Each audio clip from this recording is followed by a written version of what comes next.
Once upon a time in a gritty bar, our lone hero was casually sipping his beer. Suddenly, two men approached him with an ominous demand. Take off his jacket.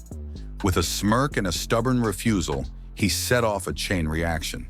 Enraged by his defiant attitude, the two men exploded into a fury, turning the bar into a battleground as they started to beat him down. And that's just the beginning. The scene shifts to Kathy, who steps into the same bar to lend money to a friend. Realizing it's not a place for a woman like her, she's about to leave when she spots a rugged Sigma male, Benny. Instantly intrigued, Kathy can't take her eyes off him. As she sits down, Benny introduces himself and sparks fly between them. Soon after, the president of the Bikers Club, Johnny, reassures her that the rowdy members mean no harm. When Kathy leaves the bar, she feels threatened by the other men and chooses to ride with Benny, experiencing the thrill of the open road for the first time. After their exhilarating ride, they return to the bar, where Benny invites her for a drink. Later, Kathy arrives home late, with her boyfriend anxiously waiting. Benny, having dropped her off, remains outside her house, adding to the night's mysterious allure.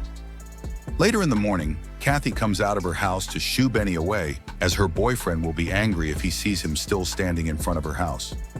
After smoking a dozen cigarettes, Benny notices her boyfriend, who had just returned from work. Angered by Benny's presence, the boyfriend leaves, and Benny, being a badass, knocks on her door to ask her out.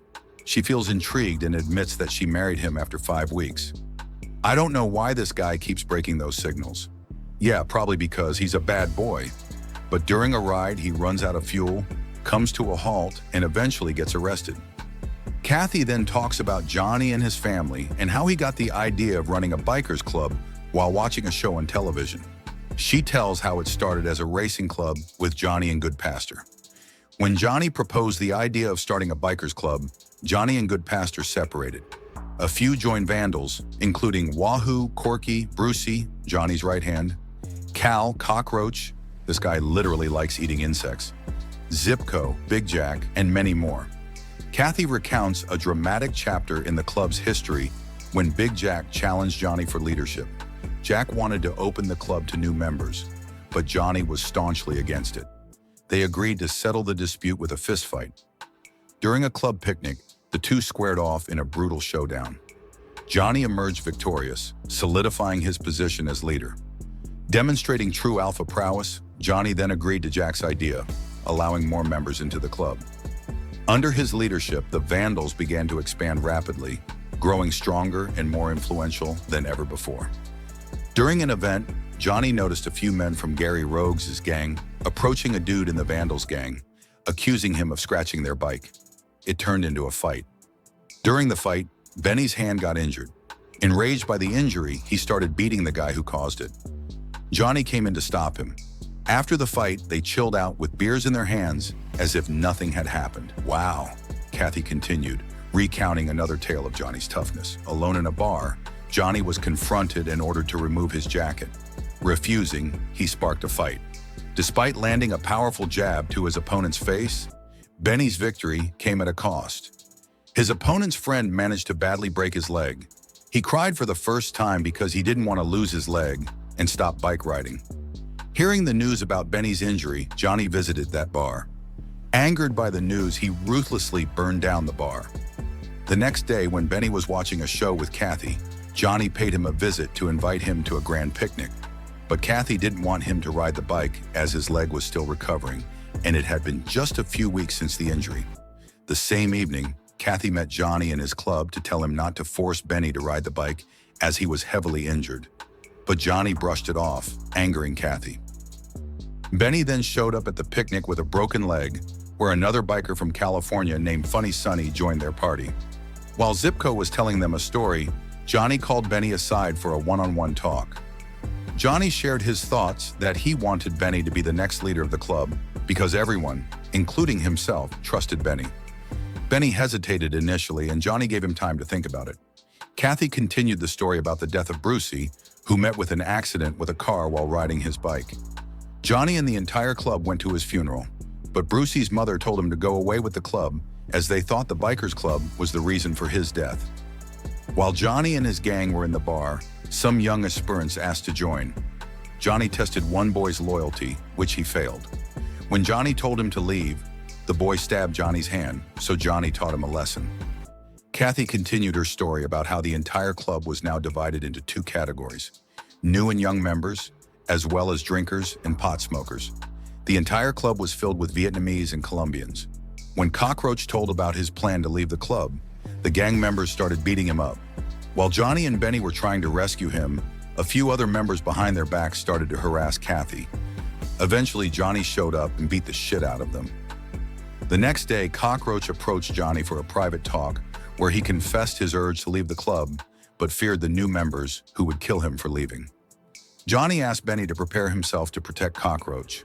While he was about to leave, Kathy stopped him and confessed that she couldn't live a life where anyone could harass her in the gang.